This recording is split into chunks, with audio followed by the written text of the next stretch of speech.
아멘. 영광의 박수를 주님께 돌립시다. 오늘 설교 제목을 한번 따라해 보십시다. 새해는 달라져야 합니다. 여러분, 2016년이 이제 벌써 2주째 지나가고 있는데 여러분의 삶에 뭔가 달라졌습니까? 뭔가 아무것도 실천하고 아무것도 행동하지 않으면 달라질 것이 없습니다.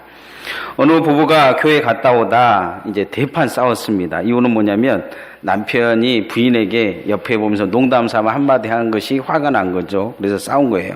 뭐라고 했냐면 변장에 성공했다, 이렇게 이야기한 거죠. 목사님이 이제 둘을 화해시키려고 불러다가 이야기를 하니까 남편은 그날따라 화장이 너무 이쁘게 잘 돼서 이쁘다고 표현을 변장했다고 이야기하는데, 이 좁쌀 같은 마누라가 속이 좁아서 그렇게 알아듣지 못하고 그렇게 이야기를 한다고 하니까 부인이 그러는 거죠. 밴댕이 같은 남편이 시시사건 시비를 걸어서 그날 좀 버릇을 고쳐놓으려고 했다는 것입니다. 이 부부의 형태를 보면 분명히 교회를 변장하고 간 것은 확실합니다. 뭔가 변화되어야 될 사람들이 이 변장하고 예수 믿는 것처럼 하고 사는 것이죠. 한번 옆 사람을 한번 봐봅시다. 변화되었는지 변장하고 사는지. 변장을 하면 할수록 쌩얼은 사라집니다. 우리가 이제 쌩얼을 보면 어차피 인간은 늙어가는 거니까 23살 이후로부터는 계속 늙어가니까 속은 이제 겉은 자꾸 늙어갈지라도 우리의 속 사람은 변화돼야 될 줄 믿습니다. 변화 안 되면 어떻게 됩니까? 변장하고 살 수밖에 없습니다. 끊임없이 변장하고 사는 거죠. 척한 척하고 사는 거예요. 착한 척, 믿음 좋은 척 하고 이렇게 사는 것입니다. 인생에 이 변장의 기술만 늘어나서는 안 될 줄 믿습니다. 이 교회 다니면서 변장의 기술만 배운 사람들이 많아요. 인생의 삶을 보면 반드시 어떻게든지 변화되어집니다. 긍정적으로 변화되든지 부정적으로 변화되든지 변화되어져서 그 변화는 또 영향을 미치고 사는 것을 볼 수가 있습니다. 오늘 바울 사도는 고린도 교인들에게 그리스도인으로서 어떻게 변화되어져 있는지에 대한 명확한 이야기를 지금 하고 있습니다. 그러면서 이 고린도 교인들에게 이 변장을 멈추고 변화하라, 이렇게 이야기합니다. 우리가 스스로 변하지 않으면 세상에 무엇도 바뀌지 않을 것입니다. 사람들은 주변이 변하지 않으니까 내가 변하지 않는다고 이야기합니다. 그러나 주변이 변하지 않는 게 아니고 내가 그렇게 바꾸는 환경이 많습니다. 여러분의 자녀들이 그렇게 큰 건 누구 때문입니까? 우리 때문입니다. 교회가 이렇게 된 건 누구 때문입니까? 우리 때문이에요. 근데 사람들은 다 다른 사람들 핑계 대지만 실은 내가 맡은 환경을 내가 바꾸지 못한다면 그건 다 내 책임입니다. 바울 사도는 그래서 이 고린도 교인들에게 은혜를 헛되이 받지 말라, 첫 번째 이야기합니다. 은혜의 사람으로 살아야 된다는 거죠. 따라합시다. 은혜의 사람으로 삽시다.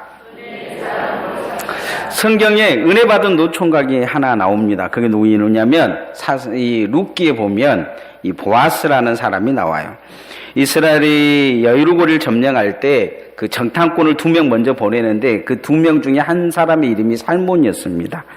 그 살몬은 유다 지파의 유력한 가문의 아들이었는데 이 살몬이 그때 만난 여자가 있어요. 그 여자와 같이 결혼을 합니다. 그리고 아들을 낳았는데 그 아들이 이름이 뭐냐면 보아스예요. 그 여리고에서 만난 이 여자가 누구였냐면 기생 라합입니다. 기생이었다는 거죠. 보아스에게 있어서는 어찌 보면 이 가문을 중시한 유대 사회에서 기생의 아들로 태어났다는 것은 아주 절격 사유일 수 있습니다. 이 사사에도 기생의 아들이었다 그래서 아주 무시당한 사사가 있었던 것처럼 보아스도 아마 무시당했을 것입니다. 그래서 아마 나이가 들 정도로 가문의 집안은 좀 되어 있고 재산은 있는데 결혼을 못했던 것 같아요. 대부분의 한국 사회 같으면 어쩌겠습니까? 이 한국 사회 청년들 같으면 엄마를 잘못 만나서 내 인생 망쳤다고 술이나 퍼먹고 노름이나 하고 아주 폐인이 되어지는 망나니가 되었을 가능성이 많습니다. 근데 보아스는 이 생각 자체가 좀 다른 사람입니다. 분명 그의 어머니 입장에서 보면, 자신의 입장에서 보면 어머니를 잘못 만난 것일 수 있지만 어머니 입장에서 보면 특별한 은혜를 받은 사람입니다. 그리고 그는 그 어머니 입장에서 보면 특별한 은혜를 받아서 낳은 자식이라는 거죠. 그 어머니 입장의 은혜를 그는 그대로 가슴 속에 참고 산 것 같아요. 그래서 잘 자라나는 모습을 보여줍니다. 가난한 자들이 이 눈에 들어온 거죠. 보리 이삭을 이렇게 밀 이삭을 자를 때 그냥 다 걷어가지 않고 가난한 사람들이 뒤에서 줍도록 남겨둡니다. 특별히 이 룻이 그의 시어머니 나오미를 잘 섬긴다는 것을 듣고 룻이 와서 그 이삭을 줄 때 특별히 더 많이 일부러 더 남겨놓으라고 종들에게 이야기하는 것을 볼 수가 있습니다. 그의 마음에 은혜 베푸는 마음이 있었다는 것입니다. 보아스는 가진 자의 은혜를 알고 곡식을 벨 때 다 가져가지 않고 남기는 그 은혜를 남깁니다. 이 은혜를 베푸는 그 삶을 통해서 귀한 만남이 이루어지고 그들은 성경의 축복의 조상으로 기록되어지는 것을 볼 수 있습니다. 그게 뭔가 축복의 조상이 되려고 생각했던 것은 아닌 것 같아요. 그런데 기생 라합을 통해서 주어진 그 하나님의 은혜가 보아스에게 있어서는 더 큰 은혜로 나타납니다.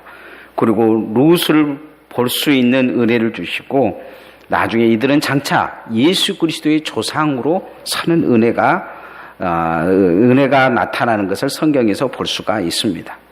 하나님이 그 가문의 은혜를 베푸셨는데 그 은혜가 헛되지 않았다는 거죠.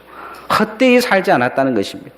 어찌 관점을 조금만 잘못하면 원망하고 시기하고 불평하고 내 인생은 왜 이렇게 꼬일까 이렇게 얘기하면서 내 부모를 왜 내가 잘못 만났을까 생각할 수 있는 상황이지만 그러나 어머니에게 베풀어 주신 하나님의 은혜를 은혜로 받아들이는 이 보아스는 또 힘들고 어려워하는 자의를 볼 수 있는 은혜를 봄을 통해 진정한 하나님의 은혜가 그 가문에 임하는 것을 볼 수가 있습니다.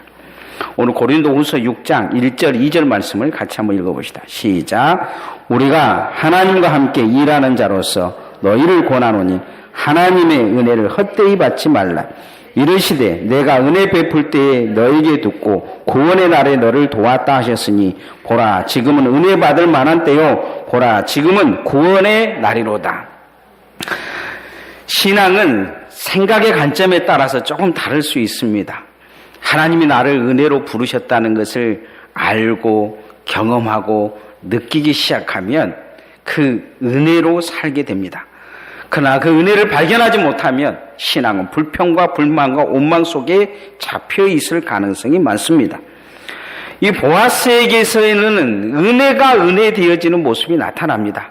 그의 삶에도 은혜가 나타납니다. 이 룻이라는 이 가부를 다시 자기 처로 받아들이려고 책임을 지려고 했을 때 그는 큰 결단을 했어야 합니다. 많은 사람들이 손가락질을 받아야 될 상황까지 이릅니다. 그런데 그가 그것을 은혜로 받았다는 거예요. 그 어머니 시어머니의 잘하는 그 모습, 충성하는 그 모습, 헌신하는 그 모습을 은혜로 보는 눈이 그에게 있었습니다. 이 유력한 집안의 아들, 은혜로 낳은 아들. 그런데 그가 그 선택한 그 모든 것이 나중에 하나님의 은혜로 나타나는 모습을 보여줍니다. 왜요? 은혜를 헛되이 받지 않는 삶이 그에게 있었기 때문입니다. 오스카 와일드라는 단편 소설에 보면 예수님을 통해 고침을 받아서 인생이 변화된 사람들의 모습 속에 예수님이 다시 찾아가는 모습이 나타납니다. 길거리 예수님이 가시는데 알코올 중독자가 있었어요. 가만히 보니까 이 사람이 모른 척 하는 거예요. 예수님이 그래요. 왜 모른 척 하냐? 그러니까 이 사람이 그럽니다. 예수님이 또 물어요. 너 나 알지? 그러니까 안다는 거예요. 그러면서 이 사람이 예수님이 모른 척 하는지를 이야기합니다. 자기가 이렇게 안진뱅이로 있을 때 예수님 만나가지고 평생 소원인 것처럼 예수님의 손을 잡고 일어섰다는 거예요. 그리고 그때는 기쁘고 행복했다는 것입니다.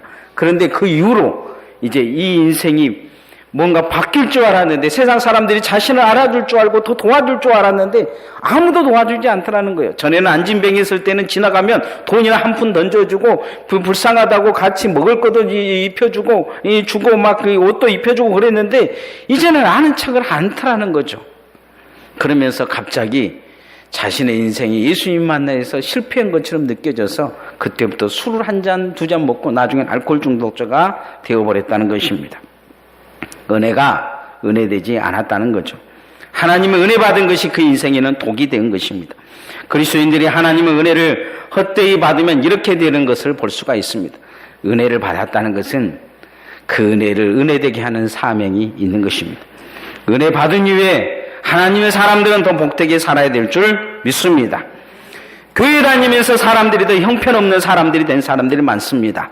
교회 다니면서 성격이 더 개팍해지고, 교회 다니면서 죄를 더 많이 지고, 교회 다니면서 사람들 용서할 줄도 모르고 혼자만 알고 아주 이기심으로 똘똘 뭉친 사람들이 더 많다는 거예요. 그래서 오늘 한국교회가 이런 모습을 통해서 사회에 비판받고 있지는 않습니까? 툭하면 싸우고, 옆 사람 괴롭히고, 가정에 가서도 내 믿음 가지고 다른 사람들의 믿음을 더 힘들게 하고, 자녀들도 더 힘들게 하는 사람들이 얼마나 많은 줄 모릅니다. 교회에서 일꾼 되고 나서 더 형편없는 사람들이 된 사람들도 있어요. 전에는 그렇게 겸손하고 은혜 받으며 낮은 자리에서 그렇게 충성하고 헌신하더니 이제 직분을 받더니 사람이 변해서 인사할 줄도 모르고, 남들 앞에 군림할 줄 알고, 남들이 자기를 인정하지 않으면 자기가 인정받기 위해서 사람들을 억압하고, 교회도 힘들게 하는 사람들이 많다는 거예요. 회의만 하면 싸우고, 다른 사람들 마음을 다 상하고 갉아먹어서 교회 다니기는 그냥 하나님 일하기 시기롭게 만들어버린 사람들이 얼마나 많은지를 몰라요. 한국교회가 멍든 이유는 어디에 있습니까? 다 이렇게 은혜가 은혜되지 못한 거예요. 하나님은 그 사람 세운 것은 은혜의 자리를 만들라, 은혜의 처소를 만들라고 말을 세워놨는데 온통 사람들의 마음은 다 갉아먹고 힘들게 하고 어렵게 하고, 교회 오면 하나님 앞에 더 이상 예배드리기 싫고 기도가 나오지 않게끔 만들어버린 사람들이 교회에 가득하다는 거예요. 우리가 그렇게 살면 안 됩니다. 옆 사람한테 그렇게 살지 맙시다. 그렇게 살면 안 됩니다. 옆 사람한테 다시 한번, 그렇게 살면 안 됩니다. 그렇게 살면 안 돼요. 교회 다니면서 은혜를 끼쳐야지, 뭐 일 하나 하면 꼭 싸우고 눈알 부리키면서 이 사람 저 사람 교회 나오기 힘들게 만들고, 그렇게 만들면 안 돼요. 은혜되게 해야 돼요. 말 한마디라도 은혜되게 해야 돼요. 교회 일하면 은혜되게 해야 돼요. 내가 떠난 자리에 은혜의 자리가 돼야 돼요. 옆 사람한테 은혜되게 합시다. 은혜되게 하십시오. 새해는 그렇게 변해야 돼요. 하나님 앞에 우리가 이 은혜를 까먹으면 안 돼요.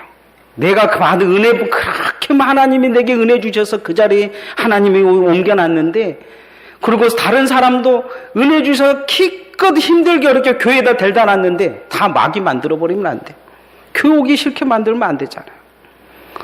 뭐든지 교회 오기 싶어 하는, 교회가 은혜의 자리가 돼야 되고, 예배가 은혜의 자리가 돼야 되고, 기도의 자리가 되어지도록 우리가 그렇게 새해는 바뀌어야 될 줄 믿습니다. 두 번째는 이 고린도 교인들에게 바울 사도가 요구한 게 있어요. 두 번째는 자원하는 일꾼이 되라는 것입니다. 다 합시다. 자원하는 일꾼이 됩시다. 세상 조직들이나 장체들을 보면 중요한 자리는 서로 차지하려고 노력들을 해요. 그러잖아요. 요즘 또 이제 인사철이라 보면 다 내가 어디 갈 것이냐, 뭐 노비도 하고 막 그러잖아요. 그러기서 모함도 하고 사람 끌어내리려고 없는 것도 만들어서 일거리를 만들어서 욕하고 못하니 잘하니 그렇게 말을들을 해요. 남들이 가지 않으려고 하는 자리는 그러고 보내놓으면 사표 써버려요. 못하겠다는 것이죠.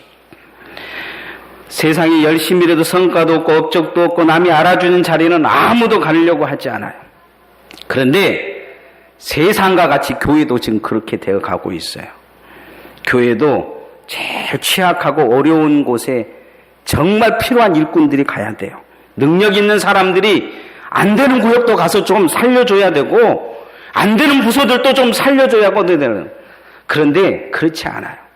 제가 전에 있는 교회에서 그 청년부를 처음에 맡으려고 할 때 장로님들이 와서 청년부 맡으면 1년 만에 잘리니까 맡지 마라 그러더라고요. 한 1, 2년 후에 청년부가 100명 이상 모이니까 서로 교육자 되려고 하고 서로 부장 되려고 하더라고요. 한국교회가 지금 힘들고 어려운 건 뭐냐? 험지로 가려고 하는 사람들이 없기 때문이에요. 교회도 노른자만 바라보는 사람들이 많기 때문이에요. 빛도 없고 영광도 없고 이름도 없는 곳에는 아무도 서려고 하지 않아요. 십자가가 어디 있어요? 십자가가. 하나님 앞에 말만 십자가 진다고 하지 십자가 지어주면 다 도망가 버리는 것이 지금 한국교회예요. 성경에도 비슷한 상황이 사사기에 나타나요. 당시 이스라엘은 가나안 땅에 평지를 점령하는 데가 완전히 다 점령했어요. 이 전쟁만 하면 우박 떨어지고 막 그러니까 이 가나안 족속들이 다 산지로 올라가 버려요. 험한 산지에다가 산성을 쌓아놓고 올라오기만 하라 그러고 있어요. 그러니까 아무도 안 올라가요. 여호수아도 이제 죽어버렸어요. 이스라엘 백성들이 아무도 안 올라가니까 자기네들끼리 하나님께 물어요. 누가 먼저 올라갈 겁니까? 유다가 올라가라니까 유다가 올라가서 몇 개 차지해요. 그거 보고 요셉 족속이 그래도 우리가 장자의 에브라임 지파, 므낫세 지파가 있는데 하면서 올라가서 몇 개 차지해요. 그러고 나서는 이제 올라가기 싫으니까 적당하니 불러내려가지고 물기 있는 종 되면 봐주겠다 합니다. 그 협정을 맺어요. 나중에 이스라엘 지파들은 이 일이 아주 잘못되어서 하나님이 벌을 주세요. 너네들이 그렇게 했으면 종되게 하겠다는 거예요. 그래서 400년간 이 사사기에서 이스라엘 백성들이 차지할 가나안 땅을 들어오긴 들어왔는데 종살이 하는 것을 볼 수가 있습니다. 하나님의 일꾼들이 일꾼답게 살지 않으면 교회는 세상의 종이 되어질 것입니다. 종처럼 세상에 짓밟히게 될 것입니다. 그게 사사기의 시대입니다. 오늘 한국교회는 보이지 않게 지금 사사기로 접어들고 있는 꼴이 되어져 가고 있습니다. 고린도후서 6장 3절에서 5절 말씀 같이 한번 읽읍시다. 3절에서 5절 시작. 우리가 이 직분이 비방받지 않게 하려고 무엇인지 아무에게도 꺼리지 않게 하고 오직 모든 일에 하나님의 일꾼으로 자천하여 많이 견디는 것과 환난과 궁핍과 고난과 매맞음과 갇힘과 난동과 수고로움과 자지 못함과 먹지 못한 가운데에서도 오늘 성경에 보면 바울 사도는 그래요. 내게 하나님이 주신 직분을 비방받지 않기 위해서 편한 자리로 가지 않았다는 거예요. 모든 일에 자원해서 환난이 있는 곳에, 궁핍이 있는 곳에, 고난이 있는 곳에, 매맞는 곳에, 갇힌 곳에, 수고로움이 있는 곳에 갔다는 거죠. 배고픈 곳에 자기가 갔다는 것입니다. 그러면서 어떻게 살았느냐? 성령의 충만함으로 살았던 게 하나님의 능력의 무기를 가지고 살았다는 거예요. 아름다운 이름을 전하기 위해 살았다는 것입니다. 근심이 있는 자처럼 산 게 아니고 기쁨이 있는 자처럼 살았다는 것입니다. 무명한 자처럼 그렇게 주님 앞에 살았다는 것입니다. 우리도 하나님 앞에 그런 자원하는 험지로 가는 일꾼들이 돼야 될 줄 믿습니다. 국회의원 선거가 가까우니까 신문에 이런저런 이야기가 많이 떠나요. 제 눈에 딱 들어온 게 뭐냐면 이 대표들 보고 험지로 가라는 거예요. 근데 그 대표들이 험지 갈 생각이 없어요. 왜냐하면 험지는 당선되기 힘들기 때문이에요. 아무도 안 가려고 하는 것이죠. 교회도 보면 이제 점점 험지가 늘어나고 있어요. 왜냐하면 아무도 안 하려고 하기 때문이죠. 교인들 눈에는 온통 노른자만 보는 눈이 있어요. 저는 그런 신앙은 신앙이 아니라고 생각해요. 왜냐하면 주님은 십자가를 지고 따라오라고 말씀하셨기 때문이에요. 십자가는 노른자를 지는 것은 십자가가 아니에요. 험지를 지고 가는 십자가가 진정한 십자가입니다. 누군지 으뜸이 되고자 하는 자는 섬기는 자, 십자가를 지고 오는 자가 되라고 말씀하고 있어요. 저는 올해 여러분이 십자가의 험지를 지고 가는 결단이 있기를 소원합니다. 그런 마음을 가지고 살아야 돼요. 이사야가 하나님 앞에 부름을 받을 때 사람들은 선지자 되는 것이 다 험지라고 생각했어요. 왜냐하면 아하스가 말 한마디 잘못하면 다 죽여버렸기 때문이에요. 그럴 때 아무도 없는데 하나님이 이사야 혼자 딱 앞에다 세워놓고 그렇게 이야기해요. 누가 나를 위해 갈고. 아무도 없어요. 이사가 뒤에 옆에 봐도 자기밖에 없는 거예요. 그래서 이사야가 그래요. 주여 내가 가겠나이다. 나를 보내소서. 그렇게 말합니다. 여러분 하나님 앞에 코람되어 하십시오. 여러분을 부르시는 하나님의 목소리를 들으시기를 소원합니다. 새해 하나님의 일꾼다운 일꾼이 되십시다. 십자가를 지는 일꾼, 자원하는 일꾼, 그렇게 주님 앞에 귀하게 부름받는 변질되고 변장하고 살지 마시고 순수한 내 마음 중심으로 주를 잘 섬기는 그런 자원하는 일꾼으로 주님 앞에 서시기를 소원합니다. 세 번째, 바울 사도가 이 고린도 교인들에게 지금 요구하고 있는 건 뭐냐면 마음을 좀 넓혀서 살아라는 거죠. 따라합시다. 마음이 넓은 그리스도인이 됩시다. 이 주부들에게 돈이 변기에 빠지면 어떤 반응을 일으키냐 물었어요. 자, 10원짜리 빠지니까 분위기가 냅둬보라고 냅둬. 1000원짜리 빠지니까 그 조금 당황하면서 어쩔까잉 그러는 거예요. 5만원짜리 빠지니까 고무장갑 가져와 고무장갑 그러는 거죠.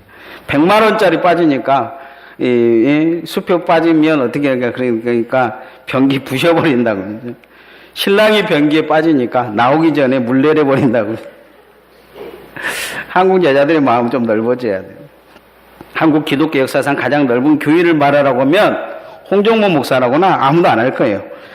그런데 그런 분이 계셔요. 손양원 목사님을 보면 그 마음이 얼마나 넓은지 몰라요. 손 목사님 아들을 죽인 양센스를 용서하며 아들을 삼으려 때 제일 반대했던 사람이 누구냐? 딸이었어요. 딸도 성동희 권사가 그때 어렸었는데 이 아버지 그냥 용서만 하면 되지 뭐 아들까지 삼으려고 그렇게 이야기하면 아버지는 예수를 믿어도 왜 그렇게 유별나게 믿는지 모르겠다 그러면서 그냥 벙벙 뛰니까 딸을 몇 번이나 다독거리면서 그렇게 이야기하다는 거예요. 내가 그렇게 고난받고 힘든 것은 예수님이 원수를 사랑하라는 말을 믿고 그렇게 하기로 하는데 내가 정말 아들로 삼아야 그를 더 사랑하려고 사랑할 수 있지 않겠느냐. 사랑하기 위해서 아들로 삼으려고 한다. 그러면서 결국 아들을 삼았다는 거죠. 두 아들 장례를 치르고 나니까 이제 순천에서 그 예하원으로 아들들의 그 교복이 온 거예요. 그 아들을 삼는다고 그렇게 교인들 앞에서는 이야기를 해놓고는 아들의 그 교복이 오니까 엉엉 울었다는 거예요. 아들들 교복을 끌어안고 인간적인 손양원 목사님의 모습을 보여준 거죠. 그나 우리나 저나 인간은 인간이에요. 근데 왜 이렇게 사셨을까요?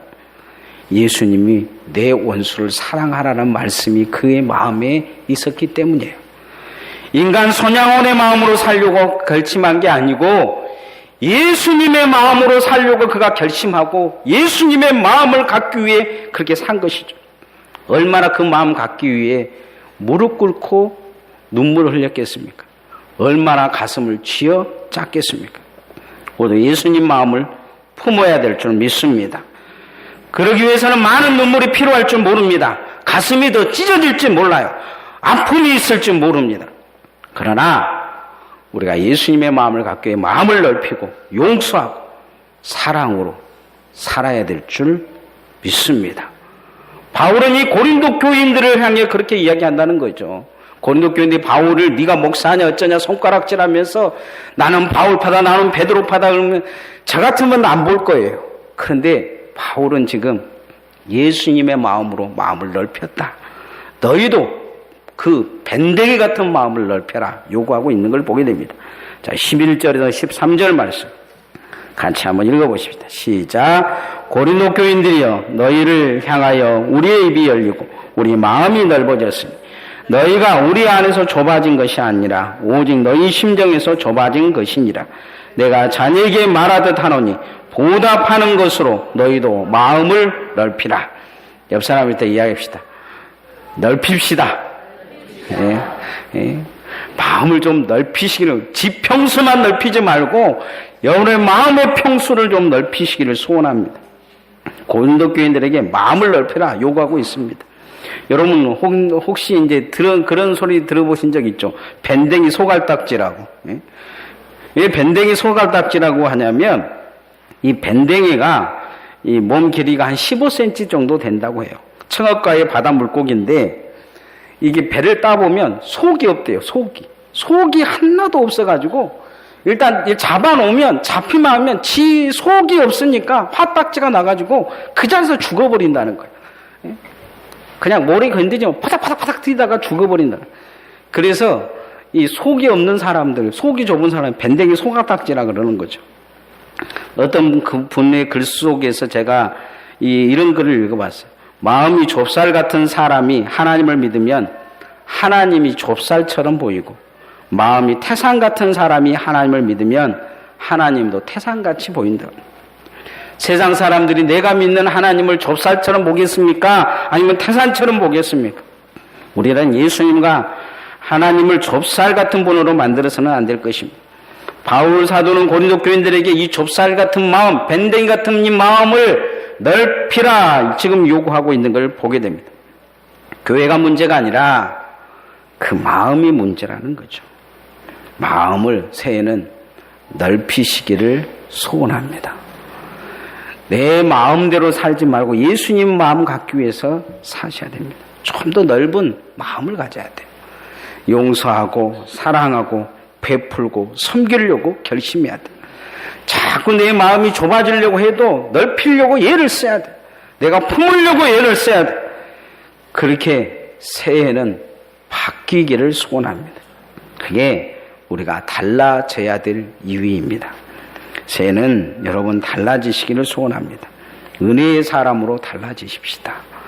여러분이 거하는 곳 은혜의 자리가 되어지기를 소원합니다. 예배가 끝나고 여러분 무엇을 하든지 어떤 모임이 끝나든지 그곳이 은혜가 되어져야 돼요.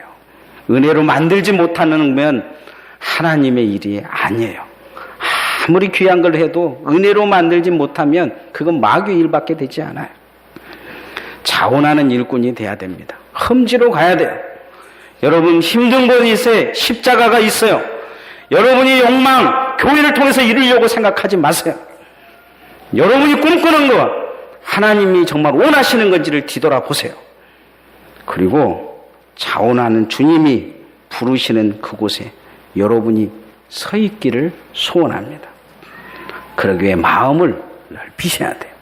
넓은 마음을 가져야 됩니다. 주님 앞에 그렇게 귀하게 새해는 사용되어지는 은혜가 여러분의 삶에 있기를 소원합니다. 이 시간 찬양하십시다.